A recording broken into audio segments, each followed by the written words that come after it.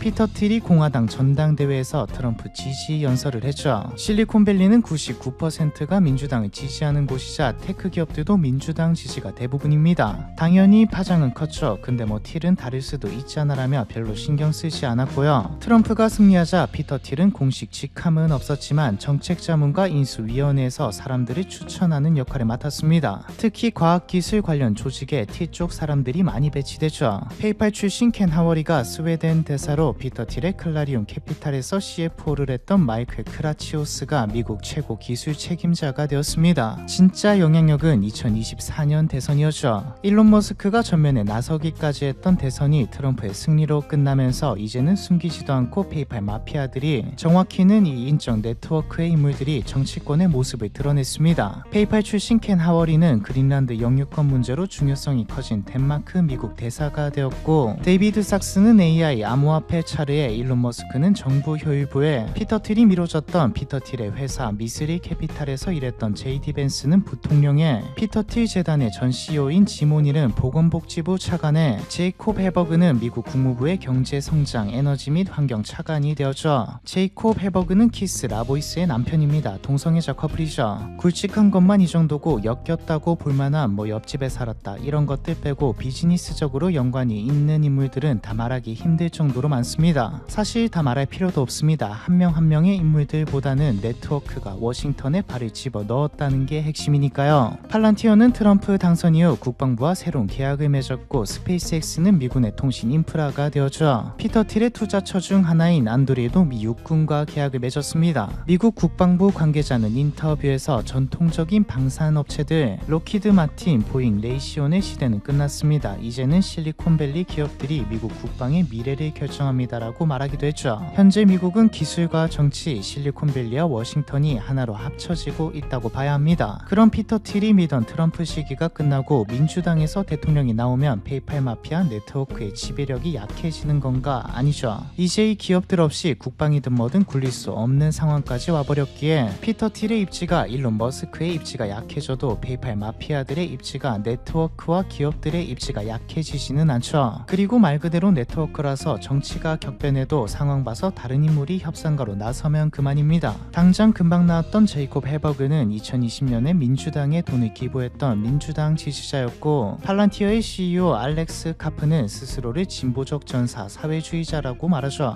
리드 호프먼은 공개적으로 트럼프는 범죄자라며 피터 틸과 각을 세우기도 했고요. 이외에도 과거에 민주당을 지지했던, 현재도 민주당을 지지하고 있는 인물은 수도 없이 많습니다. 그럼에도 이들은 서로 논쟁을 주고받을 뿐 절대 떨어질 수 없는 사이죠. 정치적으로, 이념적으로 차이가 나도 비즈니스는 별개의 문제니까요. 피터 틸의 인터뷰를 보면 어떤 느낌인지 알 수 있습니다. 우리는 토론하고 동의하지 않지만 하나의 도가니에서 함께 끌어올랐어요. 우리가 네트워크로 성취한 것으로 묘사하는 것을 나는 주저합니다. 나는 네트워크보다 우정이라는 단어를 선호합니다. 결정적인 부분은 매우 깊은 우정이 형성되었다는 것입니다. 컴피니티, 엑스닷컴으로 나누어져 있을 때부터 합쳐진 뒤 매각이 성사될 때까지 이들은 서로 미친 듯이 싸웠습니다. 하지만 이제 마피아들은 의견 차이에 대한 논쟁을 할 뿐 진짜 싸울 이유는 없어졌죠. 이 인적 네트워크가 영향이 크다도 중요하지만 사실 우리가 주목해야 할 건 테크 기업들이 과거 한정적이었던 자신들의 영역을 넘어서 정치를 포함해 모든 분야를 집어삼키고 있고, 이 기업들에서 나온 기술의 파급력이 국가를 넘어서기 시작했다는 겁니다. 금방 말했듯 지배력을 가질 수 있게 된 이유 자체가 테크 기업들의 기술이 너무 발전해서 전 분야에 영향력을 끼치고 있기 때문이죠. 이제 기업들이 국가의 향방, 전쟁에서는 사람의 목숨과 전술까지 결정할 수 있는 시대가 오고 있다고, 아니 이미 진행 중이라고 봐야 합니다. 시간이 좀 더 지나면 우리가 알던 사회 시스템이 재편되는 순간까지 오지 않을까 싶네요. 화폐부터 정치, 일상부터 국가의 정의까지 말이죠. 제가 죽기 전에 기업의 영향력이 국가를 넘어서는 걸 보게 되지 않을까 싶습니다. 페이팔 마피아 마피아에 대한 이야기 이번 편은 여기까지입니다.